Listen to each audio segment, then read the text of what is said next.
All right, let's get started. Year 11, Tim, begins today. Episode 1, Year 11, and here we are. Welcome to Swing Thoughts, everybody. Officially, this is our Masters Week kickoff, as we do every year, and I'm, of course, a golf spiritual leader, along with Coach Tim. Tim, good to see you again. Yeah, good to be here, man. It's I don't know if I get hit by a bolt of lightning here, but to me, for golfers, this is like Holy Week. This is when this is when it all starts. This is when we get serious, and that's when it's okay to bolt yourself to the couch for the entire weekend. You know, funny you say that because I know that people this past weekend greet one another with Happy Easter or Happy Passover. But which is fine. But I know that's like the original majors. But in your friend group, do people say Happy Masters? Not necessarily Happy Masters, but the conversation quickly turns to it. We'll just say that. Yeah. Well, I have been saying to people, Happy Masters, and then if somebody says it back or somebody says it to me, I do that thing, and so unto you, or whatever you're supposed to say in church, and peace be with you, and you bless them. Absolutely. This program is brought to you by TaylorMade QI 4D drivers. These are the fastest, most fittable drivers. And as they say, it is time to find your new fast. Let's get right to it. Lots of great feedback the last couple of weeks. I would be remiss if I didn't ask you how you're feeling before we start. Thank you. I say this all the time. We're doing okay. We're doing okay. Which is a very empty word. It doesn't say anything. It's on a par with fine. Yeah. But we go from it's freaking brutal to despair to okay, we're getting on with life. We're doing the things we're supposed to do and getting back on the bike. But there's no getting around it. It's really tough. But yeah, it sucks. I got good friends like you, our good friend Karl here. People reaching out. It makes a difference. So thanks for asking. We're doing okay. Well, that's the thing. I think we've discussed this a little bit together, but certainly with other people that I've told about your situation. And one of the things that keeps coming up is people either don't know what to say, or there's a point where they stop saying or inquiring after your well-being. And I got news for you. I think you already know this, but it's not going to go away anytime soon. And I won't stop asking you how you're doing until you tell me to stop asking you how you're doing. Anyway, one of the first people thanks. you mentioned Karl, shortly after you told me about your son passing away. A few days later, I was thinking about people in our lives that we know together. And I thought, I bet I should tell Karl. And Karl and I went back and forth a little bit. So by way of introduction, he's been a friend of ours. Yours, actually, you knew Karl before I did. But as I said just before we hit record, I don't care how many people, I don't care if I love the guy, I love him. I love Karl. I said, I think it's actually unnatural how much I listen to Karl's show, how much I think of him. I don't know if you need an introduction at this point. He's been working with professional golfers on and off the golf course for over 30 years. He is a PhD psychologist and a mental performance coach, unparalleled. And as always, a great pleasure to welcome back to our show, Dr. Karl Morris. Hello, Dr. Karl. Hello, Howard. I feel I've never had anybody say such nice things about me. I just wish I could have met you 35 years ago. It would have done wonders for my ego. Well, I am kidding around a little bit, but I have been listening to a lot of the Mind Factor. The Mind Caddy, I should say, is Karl's podcast. And the one that I've been listening to, I listened to it 3 or 4 times recently. Wow. Back and forth to, I was picking up friends at the airport in Cancun. It was about an hour drive. And one of my friends said, have you listened to Karl's interview with a guy named Bettinger. Dickon Bettinger. Yeah. Can we just start there? Why? Who is this guy, and why was it? The title is No Thought State: Why Your Intellect Could Be Holding You Back. So why is that? Can I just, because I wondered where we were going to go today with what's happened. I wanted to just sort of say my little bit, with Tim and everything. Yes, of course. We go back a long way, and we first met in I think it was at the seminar, wasn't it, Tim? Way back, probably about 15 years ago. I got invited over to Toronto, and we met up there and spoke ever since. And this is not, I'm just not just saying this. This is a true story. I'd done a seminar up in Aberdeen, which, if anybody's ever been to Aberdeen, it's a long way from anywhere, Aberdeen. So from where I live in the mid part of the UK, it's about a 6-hour drive, and that's if everything keeps moving and there's no traffic jams. And I was coming back from there, and I put on the podcast you two had done after what had happened, and I'm driving back, and there's genuinely tears streaming down my face, and I thought, wow, that's a brave thing to do. So I'm welling up now, but it was a really heartfelt sort of podcast, and I just thought it is in times like this that you do sort of really look back on your life and you think who are important people, who are important people to you. And we've only met once. I've only met the GSL once, and that was going to be our annual dinner.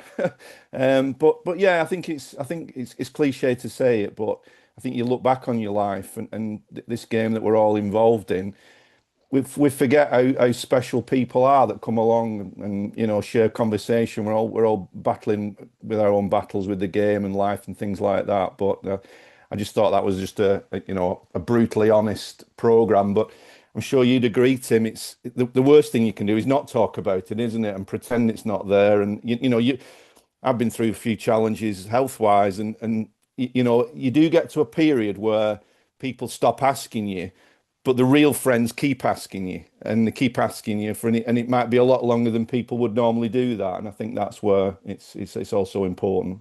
So yeah, thank you. Yeah, you're absolutely right. I mean, we had the funeral and the celebration of life 2 weeks ago, and then everyone goes away. Yeah, and yeah. you're and you're in your house alone and just trying to get by.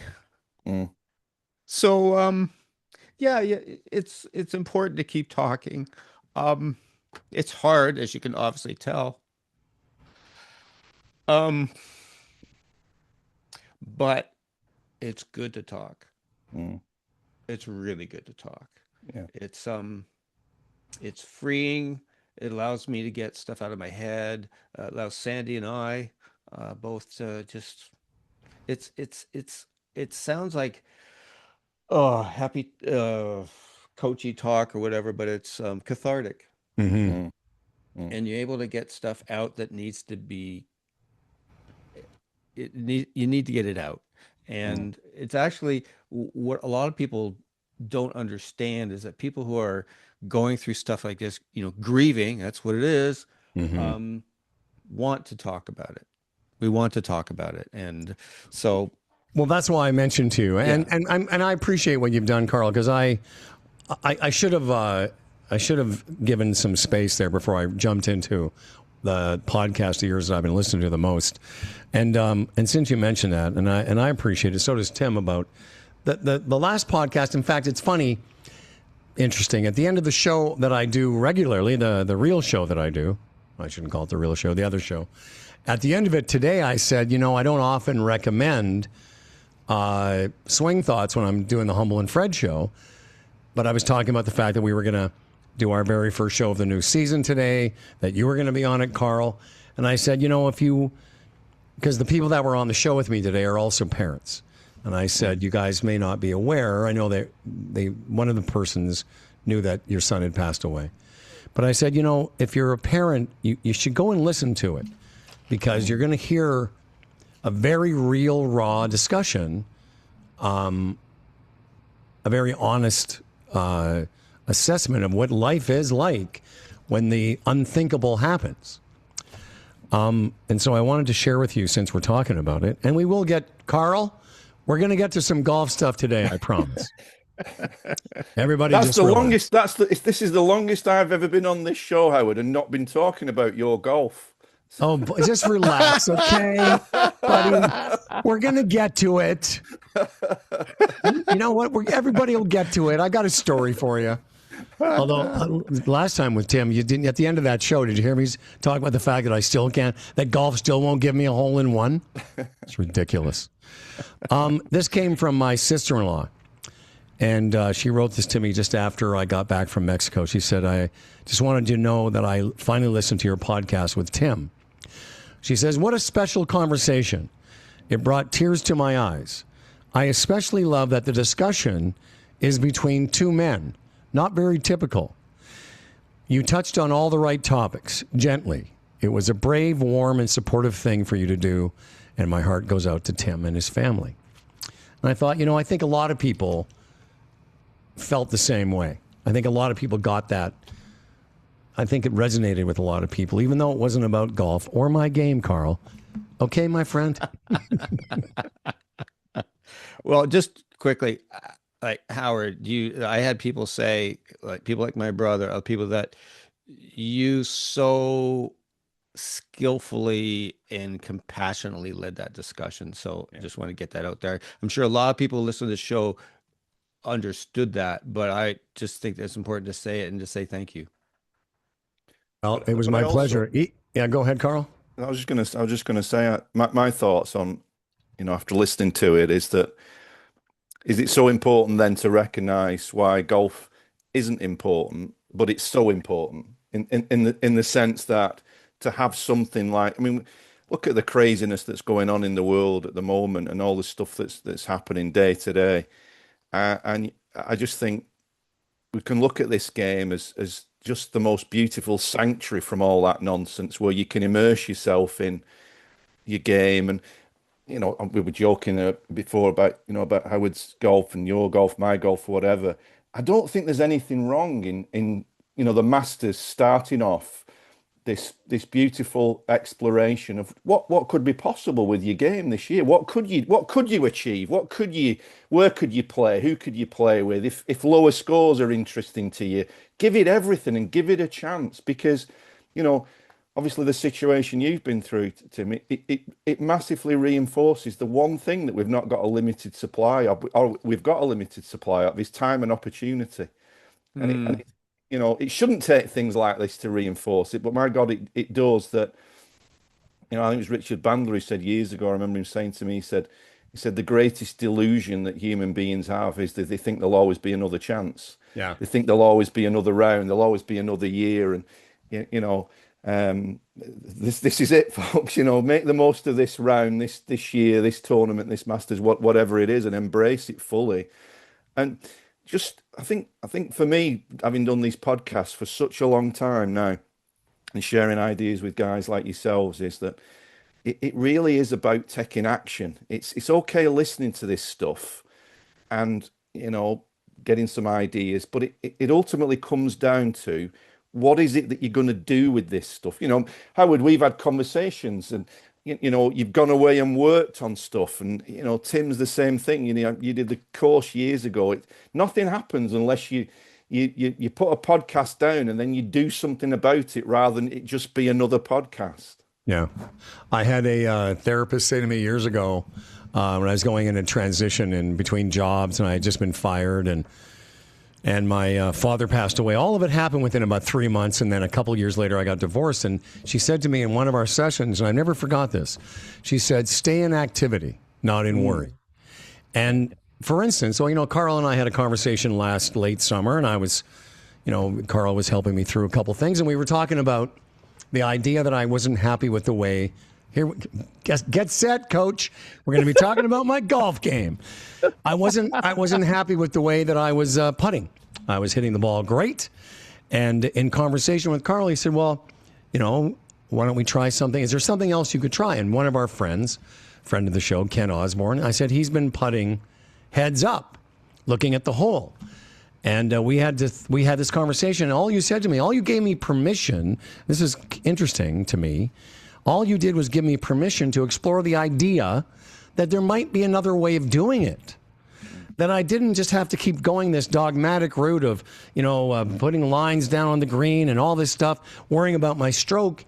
And within a few, and all you said to me was, you said, give it a good shot. Like, try it. I had a couple tournaments coming up right away. And all we decided was we're going to give it a shot for about a month, maybe a month and a half, whatever we gave. But the point was, yes, it was great advice, but you have to go on and do it. The results were great, but the idea is you have to go and try some of this stuff. It just won't happen thinking about it. Yeah. And I think the other thing, after 30 odd years of doing this, that I've got clearer on, probably more so than ever now, that this is whoever's game we're talking about, it's actually a study of one, in the sense that I think we all fall into the trap of, Tiger said do this. We can't, maybe not Tiger. Use a different guy at the moment. Scotty said this, or Rory says this, and all that's well and good and interesting. But the only thing you really need to do, I think, to get really the best out of your game, is to really understand one person, and that's yourself. The last few years, I've become more and more interested in Bruce Lee, a famous martial artist. And everybody remembers Bruce. Everybody remembers Bruce Lee from the films in the 70s, and he wrote towards the end of his life what he believed were the 4 keys to get better at almost anything. He was a philosopher, and incredibly well-read man, and a lot of his tenets hold true for anything, whether it's golf or karate or whatever. But the number one thing that he said, and it so deeply resonated with me, he said, we need to research our own experience. And I don't think we do enough of that. And I think we farm out our experience to other people, in that, we want somebody to tell us to do this in the downswing. We want somebody to, and all that's great. And, coaches can be a massive support. But I think researching your own experience, as you did with that putting, you went away, we talked about it, we suggested, yeah, give it a go, but you research your own experience. Mm-hmm. Yeah, I love that, Carl. That is just so resonates with me, because this thing that happens in golf, through this golf culture we've talked about, is people give their power away. Yeah.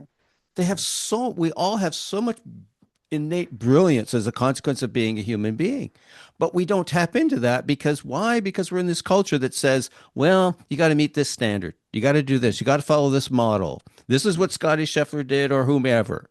And so, we see them up here, we're down here, and so we don't investigate or research, as you said, our own experience. And we're just, and that to me is, it's just fed with this culture of social media, the tsunami of information we get through our phones all the time. And folks, like, to me, it's everything. It starts with this: is everyone wants to be happy, right? We've talked about this. You talked about the golfer you coached years ago, scrapping, fighting for a major, finally wins the major. Oh, how come I'm not happy? I got to win a second major. Happiness is an inside job. Start there, folks. And I know we've all been fed this illusion that I'll be happy when, I'll be happy when fill in the blanks, when I break 100, when I win the club championship, when I play for the senior team, win the Open, whatever it is, win a major, win the second major. And if there's anything I've learned from the last 30 odd years of doing this, that's the biggest illusion of all. And it doesn't mean to say that you shouldn't explore how good you can be.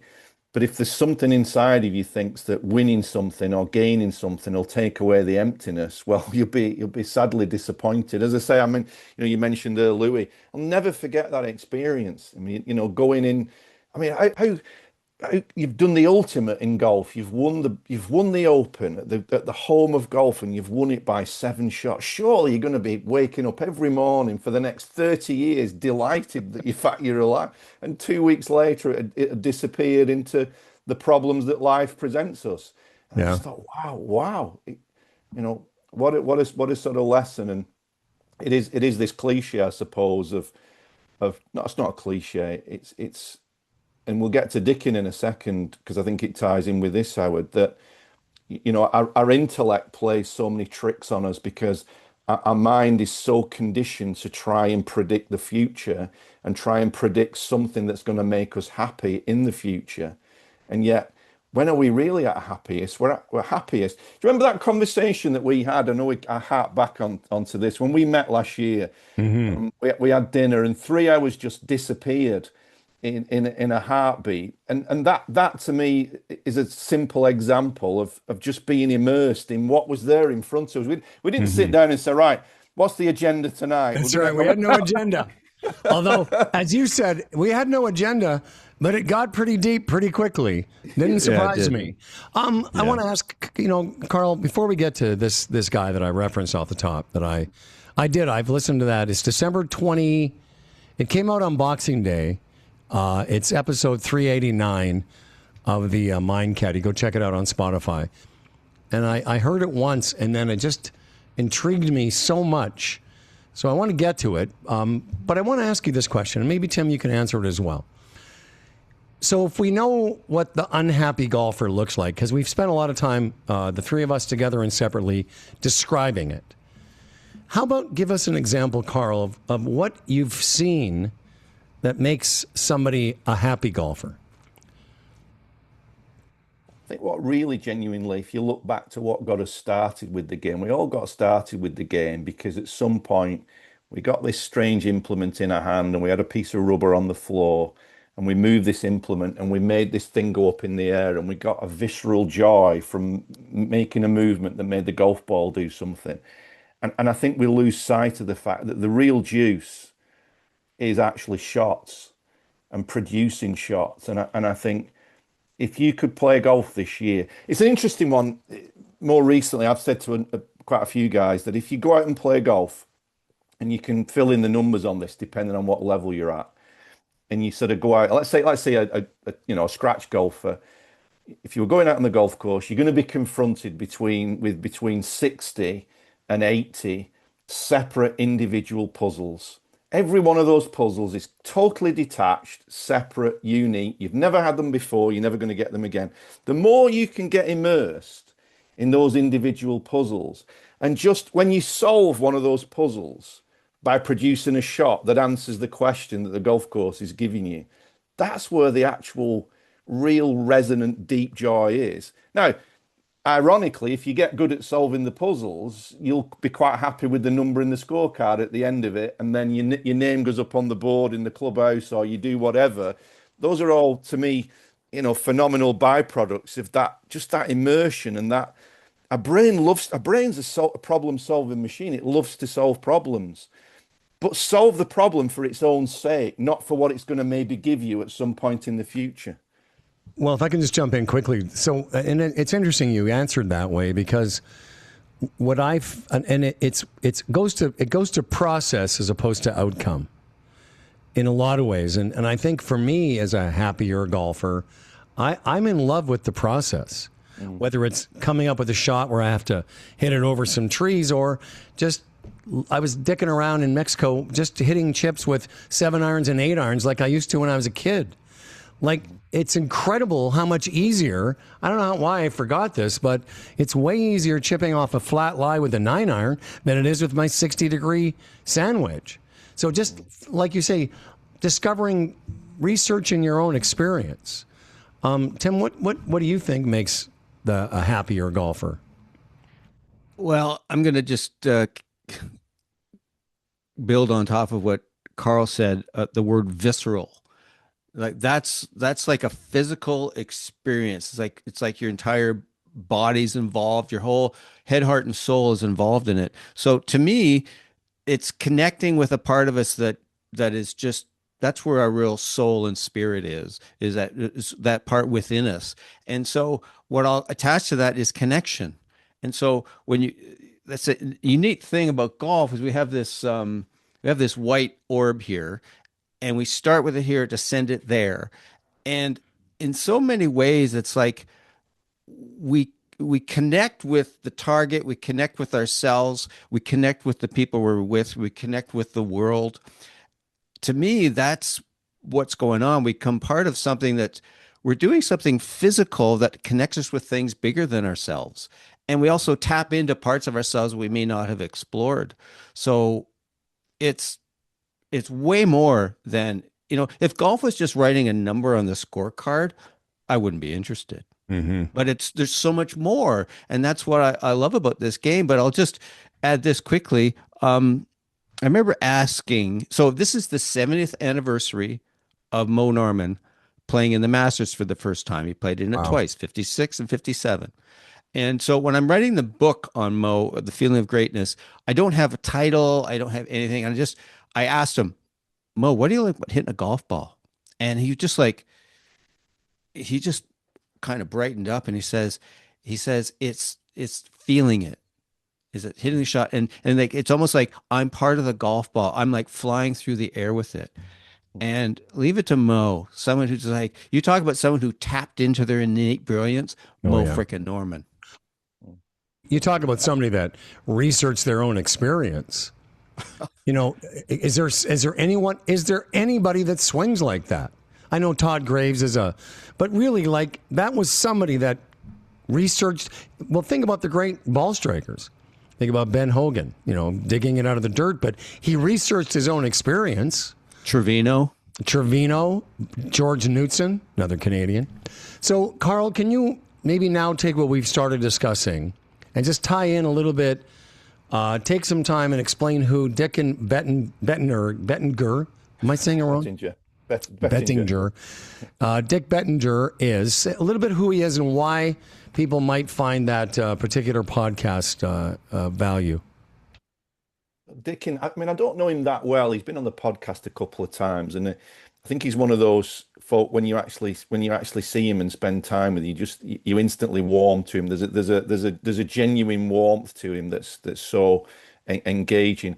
And he spent a lot of time with a guy called Sydney Banks, who, for those who've not looked at Sid Banks's work, this was a Scottish guy who had an Enlightenment experience, and then, very long story short, he wrote all about it, and he created what became known as the Three Principles, which we could take two shows to sort of talk about that if we wanted to go in that direction. But essentially, Dick and Bettinger spent a lot of time with Sid, and then he realized that he'd been going in the wrong direction. He was a graduate in psychology, done all the sort of standard ways of delivering psychology, and felt like he wasn't making any progress, and changed direction.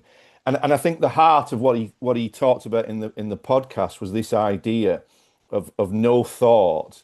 And no thought doesn't mean that you've not got thoughts, because that's never going to happen. I know folk who spent years at the top of a mountain in India trying to get to a point with no thought, and it just, our brains produce thought like, a heart pumps blood. But I think what Dickin was getting at was the no thought state is you can get to a point where you actually get a little bit better at just observing your thoughts and seeing your thoughts for what they are, which is it's just passing weather moving across the sort of sky of your mind, to use a hackneyed cliche. And you don't attach yourself quite so much to those thoughts. And I've gone much more in that direction these last few years. And I think when you can get to a point where you don't take your thoughts and yourself quite so seriously, you can get on with the job of holding the putt. You can get on with the job of playing good golf, or doing a good broadcast, or writing a book, or whatever. And there's a great book. I forget the name of the guy who wrote it, that I've read recently. And it's a perfect title. It sums it up, and it's don't believe what you think. Mm-hmm. And that, and I think maybe this is where psychology and the whole mental game has done people a little bit of a disservice, I think. And welcomes Tim's comments on this, that I think what we've ended up doing is getting people thinking an awful lot about the thinking. And I think that's really a dangerous place to go, where you become so into your thoughts and you're trying to reframe them and go in a different direction, use a different trigger, and all this kind of stuff. And you just get more and more involved in your thoughts, when ultimately when you're playing really great golf, as Fred said. I mean, we've done. How long have we gone so far now? We've actually the first time we've mentioned Fred's First name. So Shoemaker. that's another record. That is another record. 30 minutes into our show. Everyone, okay. Everyone take a drink. shot. Take a drink. Fred Yeah. Shoemaker drinking game. You know, Fred said that, and we've all experienced it. When you're playing good golf, you're not in your head, you're in your body. You're actually experiencing what you're doing in your body. And what you just said there about Mo, to me, Mo must have been so much in his body and experiencing what his body's doing. Well, for most of us, and I certainly had this experience, you know, trying to play professionally. I look back and I was so much in my head, trying to move the club in a certain way. I had no idea what I was actually doing. I had no connection to my body, and yet, you know, I was a decent cricketer, and I put a cricket bat in my hand, and I could play certain shots, and I could do certain things when I was bowling because I was a fast bowler, and I never got in my head when I was playing other sports. And then I got into golf, and the whole coaching culture of you've got to do this and you've got to do that and you've got to move it this way. And I know we've talked a lot about this before, but I actually don't see it getting better. I actually see it getting worse. I think there's even more of it now. Well, what you just said, well, if I can jump in quickly, Tim, but, you know, Tim and I grew up playing hockey. Yeah. I played hockey all my life, and nobody ever told me where my elbow was supposed to be when I took a slap shot. Like, nobody. We just learned by doing it, and then we just did it. And it wasn't, I'm sure you had the same experience, Timmy. Like, it wasn't until you get into golf where the right way of doing it is so paramount and so, you know, ground into us from the beginning. Yeah, well, it's partly what we do as adults, especially. I mean, that's why people who are like really highly skilled at golf usually started as kids. They just did this thing, you know, there's the ball, there's the hole, hit it there. They're not worried about what they're doing with their left hip or extending their arms or hinging, you know, unlocking. That's where we start to put the shackles on. I mean, I had a student last week. I was working on with him with his golf swing in the simulator. And he says, yeah, I think I should extend my arms through the shot. And I went, okay, what does that have to do with sending this to the target? I said, if you're thinking about extending your arms, that has zero to do with doing the objective of golf, which is sending this ball. You're going to crash something into it called a golf club, which you hang on to, and hit it to a target.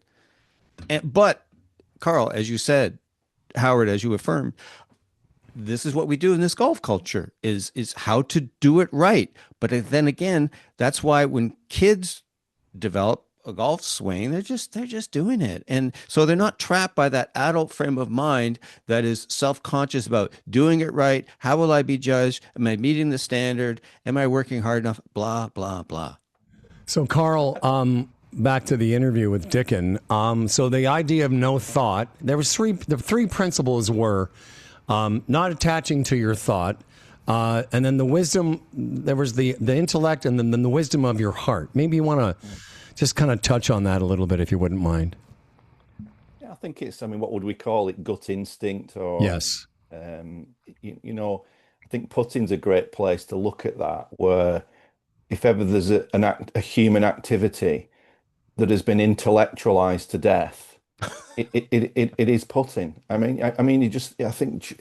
there was something I saw on, I don't do much on social media, thankfully, but I saw a picture of it. It was a lady pro, and this putt can't have been 3 feet, and she was doing aim point from 3 feet, and I'm thinking, Jesus Christ, what have we done? And you know, this whole idea of being able to predict what a golf ball will do, and on a green, and we look at the green, and as a result of that, we get so into our intellect, and we're trying to get the start line so perfect. And I used to say, when I spent a lot of time on tour, I'd see a lot of these guys out there on tour, and they'd be with all these instruments and gadgets and all the rest of it. And I used to call the putting green the torture chamber, because I never saw anybody come off one of those sessions going, "Oh, that was a whole bunch of fun. I want to do that over and over again. I want to get back to that." Now, is there a time and place for checking your mechanics? Of course there is. Of course there is. But let's get real about this. The actual act of moving a putter backwards and forwards, that's not a complex thing for a human being to No, do. Yeah. it's It's very not simple. it's not that hard, folks. It's not that difficult. Now, it's funny when I was over your neck of the woods last year at Toronto Golf Club, and we were talking about a couple of things, and this guy said to me, he said, it can't be that simple. And I looked at him and I said, what do you mean? He said, it can't be. He said, I'm wrestling with this. He said, it can't be that simple. I said, well, how long have you been working on your golf swing? And he said, 16 years. And I said, well, this is only my opinion, but if you've been doing for something for 16 years and it's not giving you what you want, I'm guessing that the 17th year might not be the year that cuts through. And I just thought, it's like our mind rejects simplicity. Yeah. It's almost like it wants to make it complicated. And I smile when I think really, really good instructors, really effective instructors are just smart enough to keep it simple. But yeah, I see so much out there where, and I've done it myself, don't get me wrong, I've done it in the past, where the whole gig is about how clever can I sound as a coach? How many big words can I use? And how complex can I make this sound? Because it makes me sound like I've got knowledge that nobody else has. And ultimately, Mike Hebron always said this: we need to put the student at front and center. It's not about how much you know as a coach. It's about what environment you create for the student to be in. And it comes back to this, as Howard was alluding to, this genius of our body. It was funny, I'm not a big one for training aids, but stuff like this I really love. You can put it up on the screen there for anybody who's just listening to the podcast. It's one of the divot boards where you actually can see. Yeah, I've seen that one. It's great. These are absolutely brilliant, and I'll use this a lot in my talks now. And you say to people, well, where should the divot be, and where should what should the interaction with the club be? And a lot of people think it should be back here, and if you test people, it would be back there. But if you leave somebody with an image that's what your divot should start to look like In front of the ball. yeah, our body and brain will start to work it out. Now, as a result of that, yeah, maybe you have to get into your lead side a little bit earlier and put pressure into the ground and hold your lag, and all that kind of stuff may happen as a result of that clear intention. This is what the golf club needs to do. And I think we so much get away from that, and so much get away from what does the golf club need to do. And when we're clear on that, it's amazing how efficient our body starts to order movement. Yeah, well, getting back to kids for a second, one of the things that makes golf easier for kids to pick up, because they're great mimics. They'll watch things and they'll see the way people hit shots, unconsciously they'll just pick up on it and being athletic. But Karl, I remember you and I having this discussion a while ago, and it might have even been before we did this podcast, is that the whole, once, from Timothy Galway and different people like that, once they got into this idea of like, oh, the mental game, well, the mental people who were coaching, including me, you alluded to yourself there a second ago, is that we started to dispense tips and knowledge and information, just like, we criticize, the teachers on YouTube for put your right elbow in the right spot. And so you talked a second ago about simplicity. And I just find with there's no magic to this game. It's just getting back to what you said moments ago. What's your experience? What is actually happening? And what's your awareness? So once you have an awareness of what's happening, then you can do something. But and it's usually so simple. I'm having the thought, I could miss this 3-footer. Okay, I'm having the thought. What do I need to do? Focus on the task, whatever it is. Just put your focus in that place that actually, so that's no magic bullet, no secret sauce or anything. It's just, what's your experience? Have your awareness guide you through that. And to me, most people will find, oh, this isn't brain surgery. This is actually a lot easier. Because the skill, the swing is not the skill. You know, we should beat that drum so loudly. People think that the swing is the skill. It's not. You know, the only time that never a golf ball, the only time that this thing, a golf ball, gets told what to do is the impact collision. And at impact, that golf ball doesn't care whether you've had a good night's sleep, whether you've eaten raw meat or whatever, or you've said your prayers, or you're a good person. The only thing that that cares about is that impact collision. And it's amazing how so many people go so far down the rabbit hole of not understanding that the swing is not the skill. The skill is, can you influence that impact collision?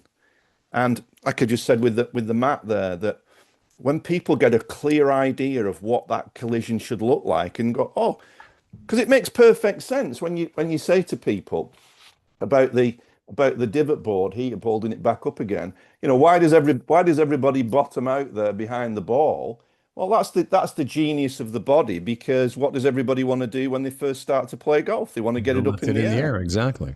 So there's a genius that makes us think, okay, well, what did I do at other sports? What did I do at cricket to lift it up in the air? I leant backwards and made the bat move upwards. But when our brain starts to see that that's the task, we brush the ground after the ball. It's just, I saw a great video the other day, a guy, real good short game coach, and he said, you can argue endlessly about technique. There's all these guys debating, should it be shallow? Should it be steep? Should he use the bounce? Should it? And he said it's all BS in a way, is that ultimately, to be good at the short game, you've just got to interact the club well with the ground. Mm-hmm. That's the skill. Now, you can do it shallow, you can do it steep, you can do it a bunch of different ways, set and hold, you can do all kinds of different things. But if you give your brain the task of, right, I've got to get this golf club to interact with the ground in an efficient way, my goodness, how simple is that? But it's almost like we don't give us, I would say, permission. We don't give ourselves permission to keep it simple. Yeah. Well, because I think, and I love everything you said. I think that back to the idea that there's this culture of golf that says we have to do it a certain way. And yet our best golf as individuals has always been on those days where you're not thinking so much about how to do it and more just kind of in the motion, in the moment of doing it. And, getting back to Mr. Shoemaker, one of the things he said on almost every show you have him on, but it's most people lose awareness very quickly in the golf motion. If you ask most golfers, like, okay, feel the weight of the club. When did you stop feeling the weight of the club? It's almost immediate. So it seems novel. Not to us, but it seems like a novel idea that you'd want to have a really good sensation of the golf club. But I saw something recently that, again, it was another guy with another golf method. But one of the things I took out of his video was just look at a golf club. Look at how it's made.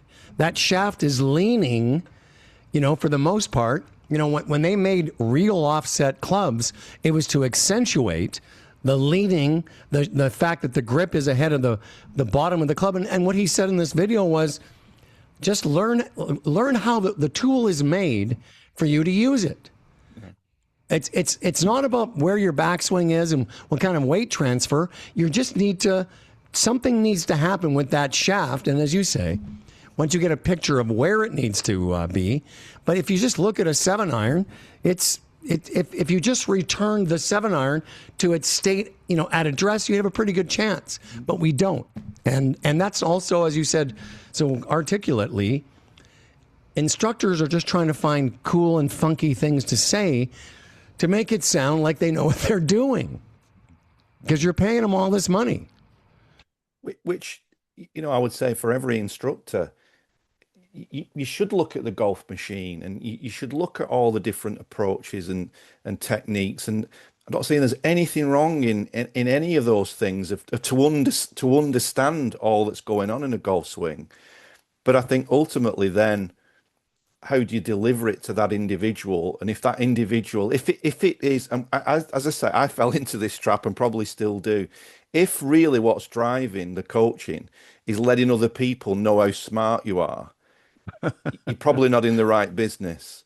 Yeah. And at some point, the ego can just go to one side a little bit and think, this person in front of me. I wonder if he can make that divot bottom out a little bit further forward. I wonder what we need to explore together to do that. I wonder if looking at the hole might improve somebody's putting from 10 feet or whatever it is. And it's not that I've got the answers and I'm going to give them to you. It's kind of like, can we create an environment where we can explore different things? I'm going to help you research your own experience. Right. But ultimately, it's not me telling Howard or me telling Tim or vice versa. It's about creating that safe place, I suppose, just to explore your experience.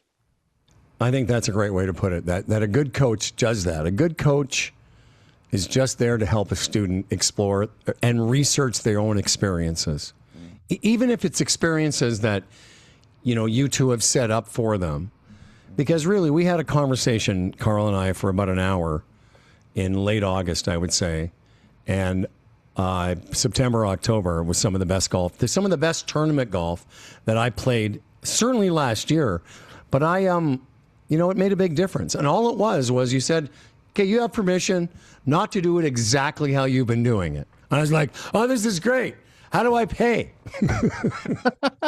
You didn't tell me you'd played well afterwards, Howard. I'd have put a lot more on the bill if you'd told me that. Yeah, no, don't worry about that. Yeah, forget about that. Everybody, go ahead. Oh, I was just going to say that there's a Fred Shoemaker reference 4 or 5 here. But what I found so valuable from Fred was, just like you said, Karl, it's not about making people, you're not Mr. Answer Man. You got it all figured out. Yeah. What I learned from Karl was being able to create an experience for a golfer. Like even like, in terms of like, at impact, putting their weight on their trail leg and say, how's that feel? Put it in the middle. How's that feel?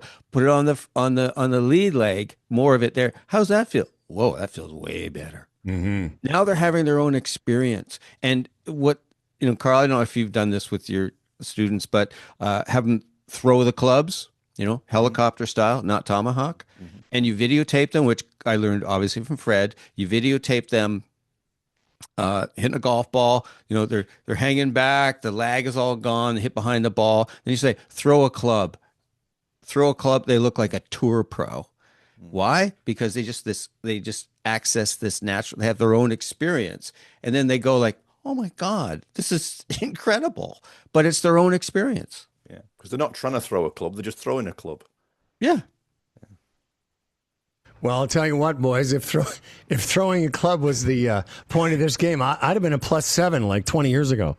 Karl Morris, the Mind Caddy, the Mind Factor. It's all there. Go check it out online. And I just noticed too that you recently celebrated 400 episodes. That's crazy, man.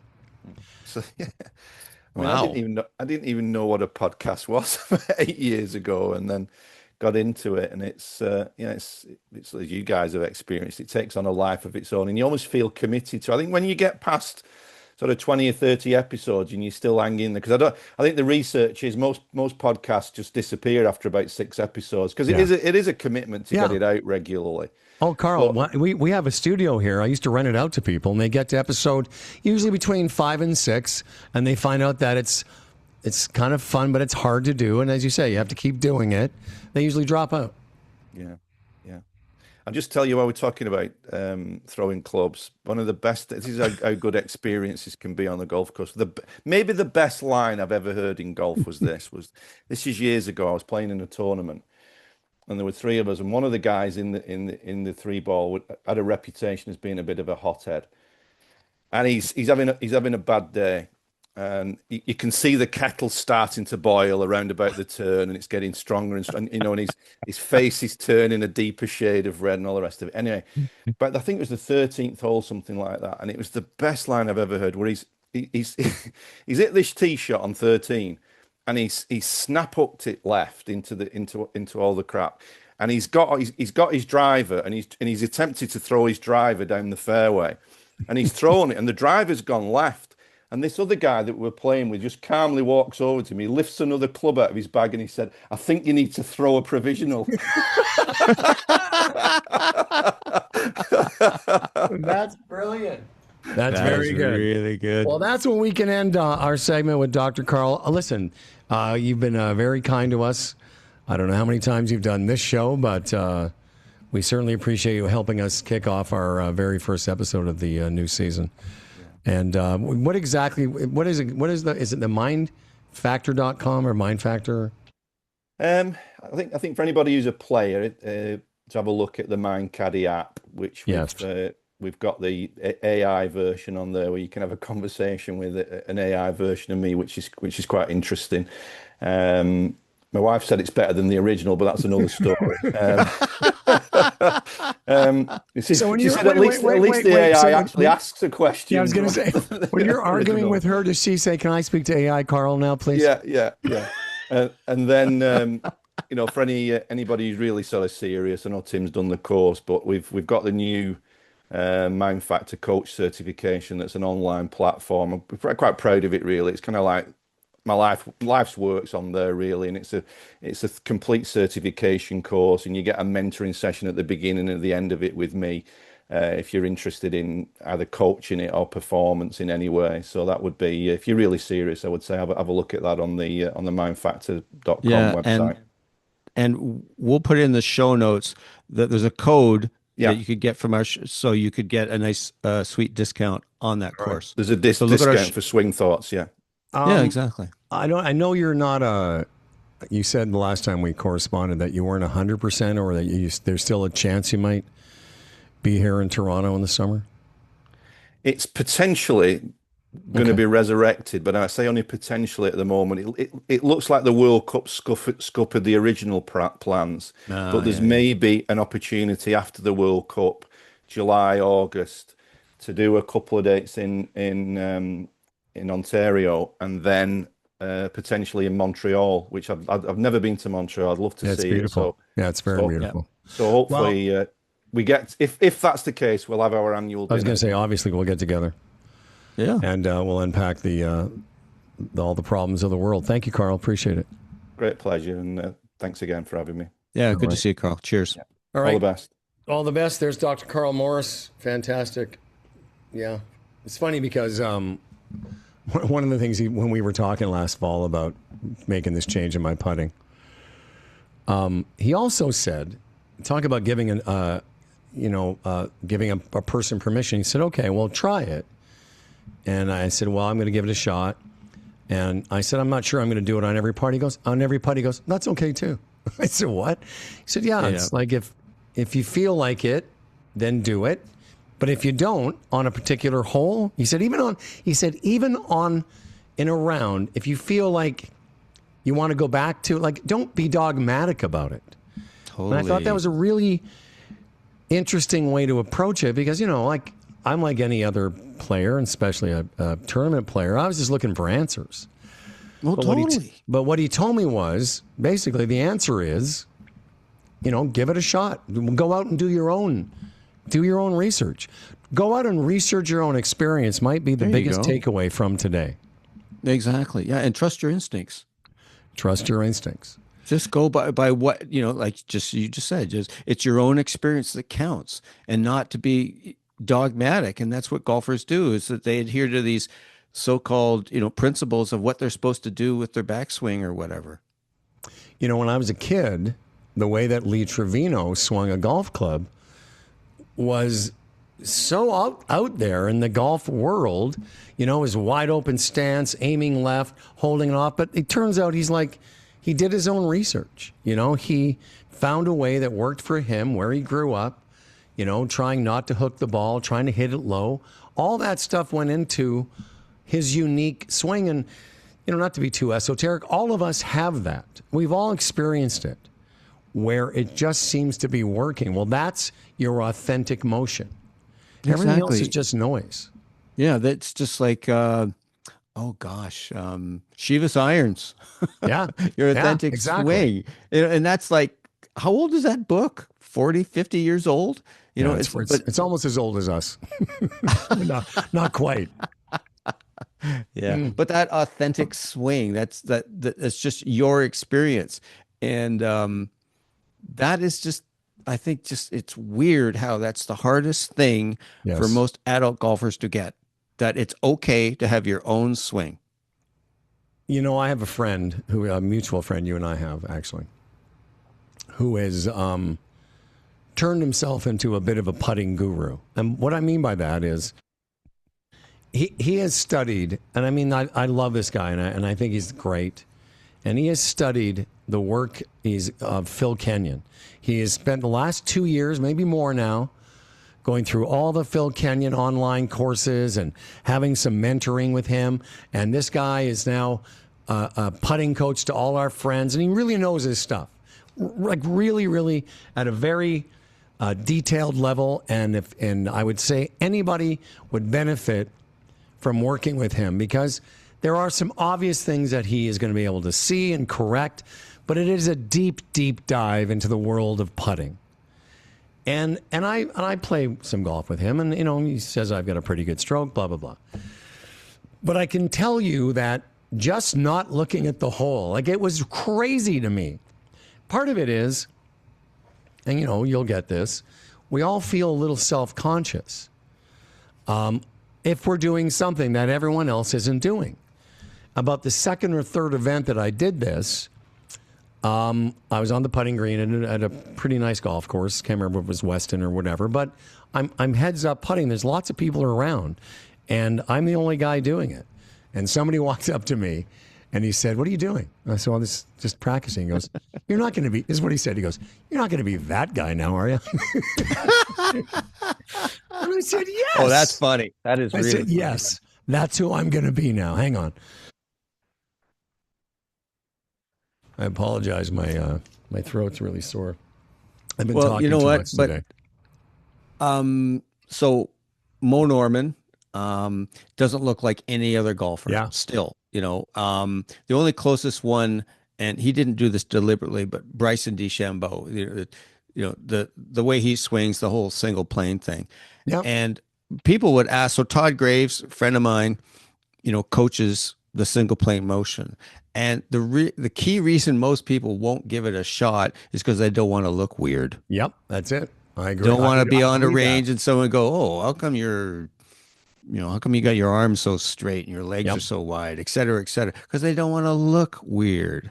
I mean, oh goodness. I mean, anyone who excels at anything has gone deep into their own way of doing things. I mean, I know that he got canceled, but why did Don Cherry become such an icon? Because he did Don Cherry. Yeah. He just fully into himself as he did it. Yeah, it was a bit of a character he created to some degree. But when people go fully into their own experience, that's when there's authenticity. That's when we're just seeing what's really there. But that's not what's modeled for us in the world. It's like, oh, you'll be happy and you'll reach nirvana when you do it like this person. Well, or when you do it, whatever the conventional model is, especially in golf for some reason. Now I've said this before on the show, there are some sort of fundamental or foundational non-negotiables. You can't be aimed cockeyed. I love that phrase. Where did that come from? Cockeyed. Anyway, you can't be. There are certain things, like if your grip is too shitty and you're aimed sideways, yeah, you should probably fix that. But once you've got some fundamental stuff in place, some foundational stuff, well, then really it is. I love what Karl said about the guy who's been working on how long have you been working on your swing? 16 years. Shouldn't you have figured it out? Shouldn't it be done? Is it ever done? Anyway, I just want to mention quickly before we sign off here that, I started doing this heads up putting, and then I started, I know we one of our guys we've always wanted to get on the show is Sasho McKenzie. Yeah. Which we really should. He really should do this show. We're Canadians. He's Canadian. We've been doing it a long time. We know a lot of mutual people, and But if you read about heads up putting, Sasho's the guy that did all the research. And again, the reason I mentioned my friend who's gone deep into Phil Kenyon, path and face angles and all that stuff. Well, you read what Sasho's done, and you find out that centered hittingness, centered contact is so much less impactful to the not only the direction but the weight of the putt. If your path is decent, you can have a lot of off-center hits and have the ball go the amount of energy that you need to transfer. You know what I'm saying? Like I hit a lot of putts of 30 and 40 feet where I know I can feel it, but I'm not making great contact, and it ends up somewhere around the hole. Well, you're a human. You're not a machine. And that's the Right. mistake so many golfers make. They think they need to have this robotic swing. We've all heard it. You need to have a repeating swing. Well, you're not a machine, and you're just not. Even the greatest putters in the world miss the sweet spot a lot. Why? More than Because people they're would human think. beings. Yeah, a lot more than people would think. Yeah, exactly. Listen, man, there you go. Our very first show of 2026. Our 11th year. Ooh. You know who else I was thinking that we should get? And he would come on is Zokol. Zokol's got his own podcast now, but I know he's got his new book coming out in May. So I know Richard would like to come on, I'm sure. Do you want me to reach out? Well, absolutely. He'd come on in a heartbeat. You know who I reached out to the other day? I tried to DM on Instagram is Sudarshan, and I'm going to massacre his last name. Yella the Marsh. kid. Yeah. Yeah. So quick story. I saw him, in the players, and he finishes like 5th or so, and I went, "Oh my God, I played a match against him." Seriously. Yeah. At Blue Springs, my partner was Michael Brandreth, a super. I know super Michael. guy. Great guy. He's at Glencairn. Oh yeah. Yeah, I know Mike. He's great. Yeah, And his kid's great too, Casey. Oh yeah. Well, yeah. So his brother Casey, etc. So, anyways, he and I were in that 2-man match play thing at Blue Springs. We were partners for 3-4 years, and anyways, we got matched up against this guy, and I forget who else it was, but so obviously we had to give we were given a ton of strokes, and he missed maybe one shot all day. I mean, it was just incredible. How long and ago was this? Like this was about 5 or 6 years ago. So anyways, we got properly dusted, but anyways, Michael and I came to the conclusion that once this young man could tell he could withstand the heat in our kitchen, and that he managed to emerge from the fire of competing with Tim us, and Casey, these old guys, or Michael, that he went, once he was done and done our handshake, he went, "You know what? I got the stuff to turn pro. I got a future." He's like, if I can take O'Connor, I'm sure I can compete at the highest level. Yeah, I'm sure I can take on number 17 at the Players. So you must know some people that know him. I don't. I mean, see, with the Club Link format, the way it works is that you can, he was at Blue Springs, but I don't know that he played hardly any golf there. He played Rattle, or he probably lived closer there. But anyways, he was just one of those guys that would just, it happens in the Club C all the time at Blue Springs. Someone shows up and wins the damn thing. Oh yeah, same when at, have you played here before? Yeah, no, same at Glencairn. There's always a couple of young guys that you're like, I don't think I've seen you all summer. Anyway, well, that's what we're looking for. We're back to, I guess, doing this every week. Yeah. And as long as you want to, anytime you have a week where you don't feel like it, just let me know. Thank you very much to Karl Morris. Thanks very much to our producer, Nick Frias. Nick, am I doing it even? Am I getting closer? Oh yeah, you're doing fine. Frias am I is the wheel the perfect. Frias. Nick, tell everybody where they can get a hold of us on all our many social media platforms. As always, Instagram and Twitter will be swing_thoughts_podcast, and YouTube, all one word, Swing Thoughts Podcast. All right. Thank you, Nick. And I was going to say Uncle Tim. Uncle Tim. Tim, tell us, Coach Tim, tell us where people can get a hold of you. My website is o'connorgolf.ca. I also write on Substack, toconnor.substack.com, or just go to Substack and look for me. All right, man. And, of course, this program, besides Tim and Nicholas, the executive producer is Humble and Fred Radio. And, of course, we get a lot of help from a gentleman named Toronto Mike Boone. And brought to you by TaylorMade QI 4D drivers, their fastest, most fittable driver to date. It's time to find your new fast, and we'll see you next week. But the horns, they blowing that sound way on down south.